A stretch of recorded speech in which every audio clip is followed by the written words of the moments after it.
Desde la época del peronismo, entonces, la jerarquía social en Argentina, las jerarquías de clase, las distinciones de clase, tuvieron que ver con una serie de elementos asociados, ¿no? Por un lado, la jerarquía de clase en Argentina, como en cualquier otro lugar del mundo, es una jerarquía del dinero. El que tiene más dinero que otro, se supone, es mejor, y con el dinero vienen determinados estilos de consumo, determinados estilos de vida, a través de los cuales algunas personas se distinguen y se separan respecto de los más pobres, ¿no? También, como en la mayoría de los otros países, la distinción entre clase media y clase baja está asociada a una distinción moral, ¿no? La idea de que hay algo de lo virtuoso en ser de clase media y hay algo de lo inmoral en ser de clase baja, ¿no? Todas las asociaciones, digamos, de exuberancia sexual o delito y demás que habitualmente circulan acerca de los más pobres tienen que ver con esta jerarquía moral de la que hablo. También, por supuesto, las divisiones o la distinción entre clase media y clase baja pasa también por la cultura en nuestro país. Otra vez aquí la idea de que alguien culto es mejor que alguien inculto, y con esta idea asociada a una idea muy anterior, que es la noción de que en Argentina hay una especie de lucha sin cuartel entre civilización y barbarie, ¿no? Y la cultura representa la civilización y debe derrotar y vencer la barbarie, y la noción asociada a ella que la barbarie son habitualmente los más pobres, ¿no?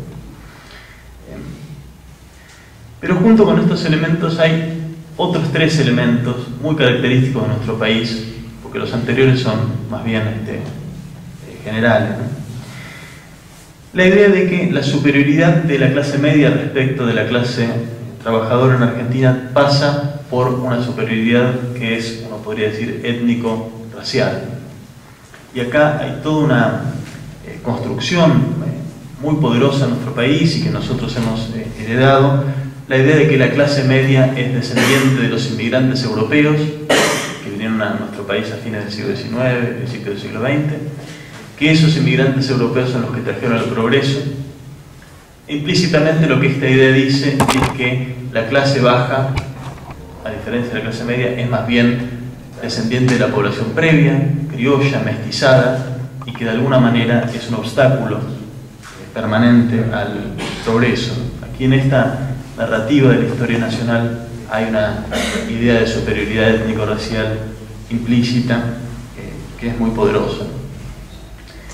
Junto con esta idea también algo muy particular de nuestro país, que es que la identidad de clase media está asociada o tiene una marca política muy precisa. Se supone, a menos que uno indique lo contrario, que alguien de clase media no va a ser peronista,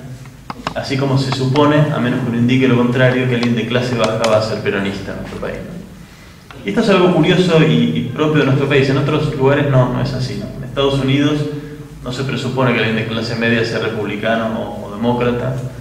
Digamos, la identificación de una clase con una orientación política partidaria determinada es algo bastante propio de nuestro país. Y junto con todo esto también una cierta imaginación, digamos, lo podría llamar geográfico, regional,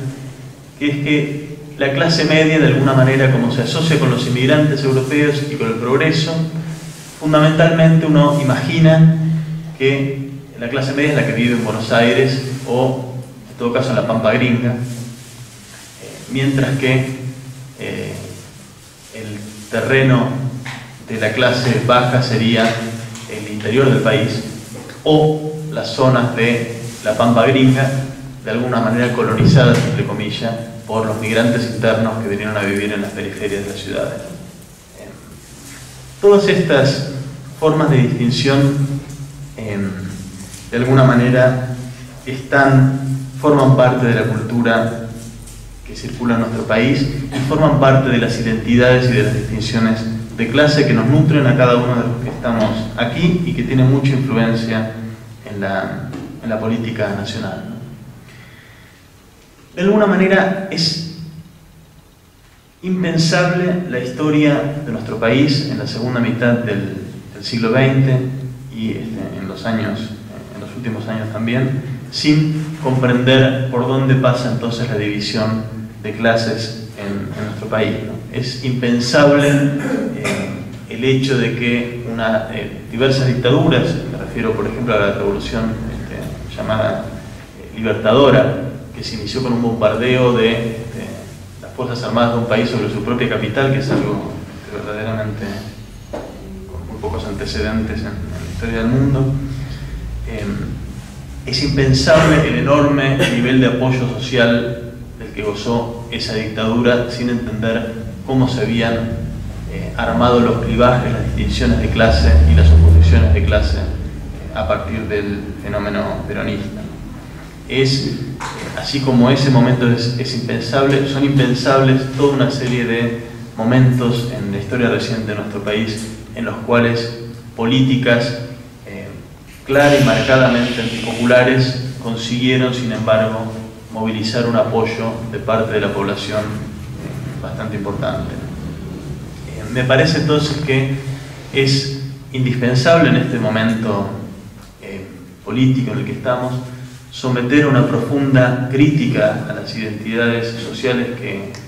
nos nutren, el modo en que nos dividen, separan y oponen entre nosotros mismos. De alguna manera es indispensable poner en cuestión, criticar, cuestionar ese mito del país normal, que es un país de clase media, blanco, europeo, en el cual pareciera que las clases bajas son siempre un invitado indeseable en la mesa nacional, ¿no?